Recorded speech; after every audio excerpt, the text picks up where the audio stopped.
लें जी, खोए मलाई वाला ट्राउज़र तैयार होके आ गया आपके सामने। जैसे हमें गली में आने वाले गोलगप्पे की बादाम और गिरियाँ नज़र नहीं आती, देसी घी नहीं नज़र आता जिसमें वो गोलगप्पे तलता है, इसी तरह यहाँ पर भी आपको खोया मलाई नज़र तो नहीं आएगा। लेकिन जब आप इसी तरह सी कर पहन लेंगी ना, इसी पैटर्न को फॉलो करते हुए, तो फिर आपको ज़रूर वो फ़ील आएगी कि खोए मलाई वाला ट्राउज़र ही आपने पहना है। बिस्मिल्लाहिर्रहमानिर्रहीम, अस्सलामुअलैकुम जी। फीमेल सब में खुशामदीद। सर्दियों का सूट था जो मैंने मंगवाया था सेल से, पिछली अभी जो सर्दियाँ गुजरी ना तब मैंने मंगवाया था बोनांजा सतरंगी से, ठीक है जी। तो मैंने तब की सब वीडियोस अपलोड की हुई है इसके साथ, और बाकी जितने भी ड्रेसेस है सब स्टिच कर लिए थे, बस ये एक ही रह गया था। तो इसको अब हम स्टिच करने वाले हैं क्योंकि सर्दियाँ आ गई हैं, तो मैंने कहा चलो इनको सी लेते हैं। अच्छा जी, सबसे पहले इसकी ट्राउज़र की कटिंग हम स्टार्ट करेंगे। प्रॉब्लम ये था कि इसका ना चौड़ा जो कपड़ा होता है ना, मतलब इन सब ट्राउज़र्स का ये मसला था कि वर में कपड़ा जो है ना वो ज़्यादा था और लंबाई में इंतहाई कम था। तो उसके लिए मैंने क्या किया कि मैंने अब सारा कपड़ा तकरीबन खोल के रख लिया और मैंने एक लेंथ मेजरमेंट कर ली। देन यहाँ पर जो मेरे किनारे थे ना, किनारों के साथ आप देख सक रहे होंगे, मैंने सीधी सीधी एक लाइन लगा दी थी ताकि वो एक मेरे पास ना आ जाए, क्योंकि खद्दर का कपड़ा है, छिज भी काफ़ी जल्दी ही जाता है इसलिए। और दूसरा पहनने के बाद ये 2-2 3-3 दफ़ा वॉश के बाद ना ये और मज़ीद सुकड़ जाता है। 11.5 इंच पहला मैंने निशान लगा लिया, जो भी यहाँ आगे मैंने लगाया था ये वाला, ठीक है जी। ये 11.5 इंच का निशान था। दैन उसके बाद डीपनेस भी था 13.5 लगाई, और उसके बाद अब ये जो मेरा आ रहा है ना थाइस का सॉरी आसन से, ये भी 13.5, ठीक है जी। टोटल अब देख लें, यानी 11.5, 13.5 और 13.5। सबसे पहला जो निशान था वो 11.5 का। अब 5 पर इसी तरह लगा लेंगे। पहले साइड से जो कपड़ा मैंने छोड़ना था वो छोड़ दिया, उसके बाद 10 इंच का पांचा है और हाफ इंच मैं छोड़ रही हूँ इसमें सिलाई का मार्जिन। 13 इंच तक यहाँ सीधा बिल्कुल इंची स्टेप लेकर आना है आपने पांचे से, और आगे आपने तिरछा जो है ना वो तिकोन के साथ मिला देना है। अब मैं आपको बताती हूँ, यहाँ पर आप देखिएगा थोड़ा डिटेल से। साइड पर ये कपड़ा छोड़ा मैंने, उसके बाद 13 इंच तक बिल्कुल सीधी लाइन लानी है और बाकी का आपने मिला देना है। अब ये देख लीजिए 13.5 इंच ये आसन वाली था जो सबसे लास्ट में तब मैंने लगाया निशान, 13.5 इंच ये, और 13.5 ही ऊपर से लेकर नीचे तक, ये भी 13.5, ठीक है। 13.5 से 13.5 दो ये निशान याद रख लें। उसके बाद 11.5 ये वाला निशान, ठीक है। 11.5 ये जो ऊपर का हमारा आ जाएगा, ठीक है जी, इलास्टिक के नीचे वाला हिस्सा।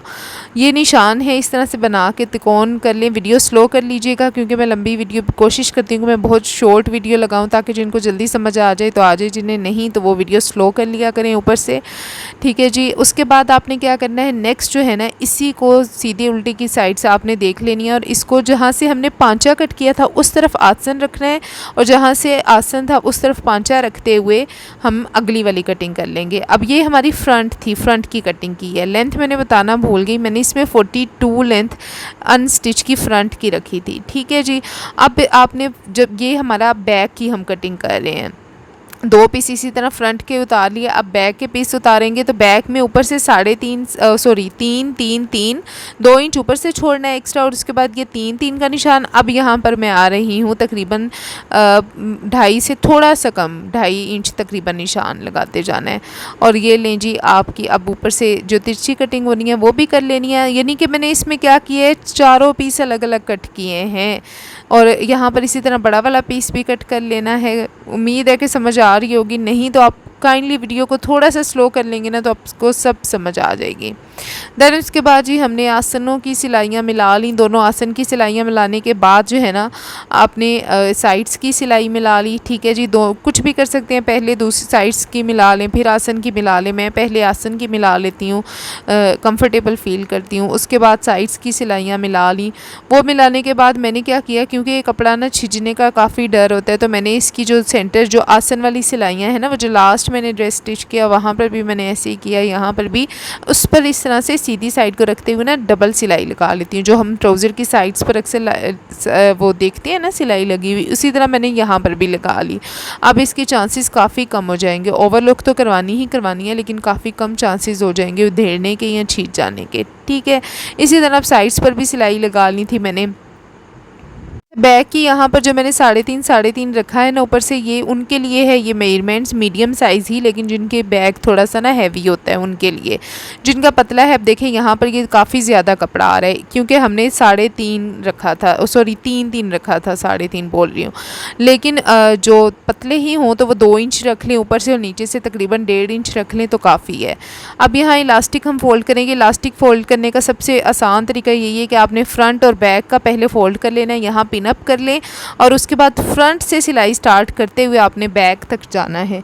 इस तरह से जो बीच में झोल आएगा उसको कैसे कवर करना है यहाँ आप वो भी देख सकते हैं अभी कि मैं किस तरह से कवर करूँगी। ट्राउज़र मैंने काफ़ी खुला खुला सा ही रखा है मीडियम साइज़ ही है, लेकिन बैग्स काफ़ी मैंने इसकी अपनी मर्ज़ी से इस तरह से रखी है। एक तो स्टफ़ ऐसा था, दूसरा मुझे थोड़ी ज़रूरत थी इसलिए, और तीसरा ये खद्दर का कपड़ा ऐसा होता है ना कि 2-3 वॉश करने के बाद जितना मर्ज़ी अच्छा होना ये मज़ीद सिकुड़ता ही जाता है। अब यहाँ पर आप देखें आपने क्या करना है, जो सिलाई के ऊपर सिलाई आनी है, यानी जो साइडों की सिलाइयाँ लगी हुई हैं उन सिलाइयों के ऊपर ही सिलाइयाँ फ़ोल्ड होंगी, ठीक है जी। और जो यहाँ पर ये जो इसकी तिरछी है ना, यहाँ पे इसी तरह से थोड़ी सी ये ओरेव आएगी, तो ओरेव को आपने साइड पर निकालते जाना है और बराबर का कपड़ा फ़ोल्ड करते जाना है। आसान हल ये, अब ये मेरे हाथ में इस टाइम जो देख रहे हैं ना, ये बैक मैंने पकड़ी हुई है, बैक को वहाँ से मैंने फ़ोल्ड कर लिया। अब बीच का जितना कपड़ा है ना उसको इस तरह से हिसाब लगाते हुए अच्छे से फ़ोल्ड करती जाऊँगी। कोशिश की थी मैंने कि एक ही वीडियो में ना मैं काफ़ी चीज़ें कवर कर लूँ, तो इस वजह से अब अगर मैं ऐसे ही करती ना तो ये वीडियो कोई 20-25 मिनट की हो जाती। सो इसलिए आपके लिए बहुत ही बेहतरीन है कि आपके पास ऊपर ना स्पीड का ऑप्शन आता है, वहाँ से आप स्पीड ज़्यादा भी कर सकते हैं, कम भी कर सकते हैं। तो आप वहाँ से स्पीड कम कर लें, और जिनको ज़्यादा ही स्पीड में समझ आ जाती है जैसे कि मुझे भी, तो मैं फिर ऐसे ही कर लेती हूँ। अब देखिए वो जो झोल था ना थोड़ा सा, उसको साइड पे निकालते जाना है और आपने अपनी इलास्टिक के हिसाब से सिलाई लगाते जाना है। 2-3 तरीके हैं इलास्टिक डालने के, दूसरा वाला इससे भी ज़्यादा आसान है, उसमें तो ये झोल का कोई टेंशन ही नहीं होती ना, झोल वाला मसला ही नहीं आता। लेकिन अकेले जैसे मैं डाल रही हूँ तो मुझे इस तरह कंफर्टेबल लगता है, तो बस इसी तरह से मैं डाल लेती हूँ। उसमें ये है कि पहले इलास्टिक डालो, अब इलास्टिक ना मैं लास्ट में डाल के फिर सिलाई लगा लूँगी। फ्रंट पर थोड़ा सा ओपन छोड़ देना है, जहाँ से इलास्टिक ऐड करनी है वो ऐड करके आपने अपनी सिलाइयाँ लगा लेनी है। मेजरमेंट्स अगेन देख लें जी, 42 लेंथ रखी थी फ्रंट की, और 2 इंच बड़ा जब बैक पे कटिंग करनी है तो मैंने इसके चारों पीसेस जो है ना अलग अलग कट किए हैं, क्योंकि ये कपड़ा चौड़ाई में था, ट्राउज़र का कपड़ा पूरा नहीं हो रहा था। तो मैंने क्या किया, पहले फ्रंट एक कट कर लिया, देन उसको साइडें चेंज इसलिए की ताकि मेरे लिए आसानी हो। जहाँ से मैंने आसन कट किया नेक्स्ट टाइम मैंने वहाँ पर पांचा रखा ताकि मेरे पास ज़्यादा से ज़्यादा खुला कपड़ा आ सके। ठीक है जी, कोशिश करिएगा कि आपको समझ आए। नहीं समझ आई तो कोई भी चीज़ पूछ सकते हैं, नेक्स्ट वीडियो में इंशाल्लाह मैं उसे शेयर करूँगी। अच्छा, मेरे पास ये 3-4 ऑप्शन थे, लेकिन मुझे एंड में कुछ भी समझ नहीं आया, मतलब कुछ भी अच्छा नहीं लग रहा था। लास्ट में फिर मैंने जो किया वो आपने देखा ही होगा, मैंने इसमें ना सिंपल 3-3 पर्ल्स ऐड कर लिए थे, जो कि सबसे ज़्यादा प्यारा और डिसेंट लग रहा था। मुझे इनमें से कुछ भी लेसेस वगैरह में से अच्छा नहीं लग रहा था। अच्छा, पांचे को मैंने ऊपर से इस तरह से लास्ट में से फ़ोल्ड करने के बाद ये इस्त्री के साथ ना इस तरह से फ़ोल्ड कर लिया है। ये तकरीबन 3-3 इंच आप फ़ोल्ड कर सकते हैं, मैंने थोड़ा सा कम किया है, मुझे लेंथ मैंने इसमें रखी है ताकि सिकुड़े ना ज़्यादा।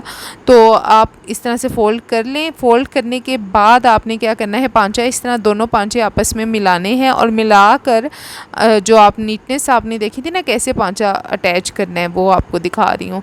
तो दोनों को इस तरह से मिला लें, आयरन लाजमी कर लें ताकि आपके पास क्रीज़ बन जाए, और बैक साइड से फ्रंट साइड को उठा के आपने पांचा लाना है। यानी 2 फोल्ड किए तो जो बैक वाला है ना उसे फोल्ड फ्रंट को उठा के आपने लाना है उसे, और वहाँ पर रखते हुए आपने साइड से सिलाई लगा लेनी है। उम्मीद है कि आपको समझ आ रही होगी, और अभी आप देखें कि मैं किस तरह से यहाँ सिलाई लगा रही हूँ। इस तरह से ना दोनों तरफ से आपका पांचा बड़ा ही नीट और फिनिशिंग के साथ आता है। इसकी शर्ट भी मैं स्टिच करूँगी, उसके साथ ब्लैंकेट उसके ऊपर मैं ऐड करूँगी, और इंतहाई आसान तरीका, मतलब इतना आसान तरीके से मैं लगाऊँगी ना कि मतलब आप हैरान हो जाएंगे कि कैसे मैंने उसके ऊपर ब्लैंकेट ऐड की है। तो बस उसके लिए ना आपने साथ ही रहना है मेरे, और ये मैंने सिलाई कंप्लीट कर ली। सेम इसी तरह दूसरी तरफ से भी सिलाई लगा लेंगे आसन की, और अब आप इसे देखें इस तरह से पलटेंगे जब, तो ये देखें हमारा पांचा कितनी फिनिशिंग के साथ हमारा पांचा दोनों तरफ से तैयार तैयार हुआ है। लास्ट में इस पे हेमिंग कर लें, तुरपाई कर लें। और मैंने वो जो पल्स ऐड कर लिए थे लेसों में से, मुझे कुछ भी समझ नहीं आ रहा था। लेट्स सी कि मैं शर्ट पे क्या करती हूँ। ये इसकी शॉल है बड़ी ही प्यारी मल्टी कलर की, लेकिन फिर भी मुझे कुछ अच्छा नहीं लग रहा था। कोशिश यही थी कि जो मेरे पास पड़ा हुआ है ना सब वही यूज़ करूँ, अलग से मैं कुछ भी ख़रीदने नहीं गई। जो कुछ घर में पड़ा था उसी को यूज़ करते हुए शर्ट भी हम स्टिच करेंगे। वीडियो कैसी लगी मुझे ज़रूर बताइएगा, और हो सके तो लाइक ज़रूर कर दीजिएगा और सब्सक्राइब भी कर दीजिएगा चैनल। अल्लाह हाफिज़।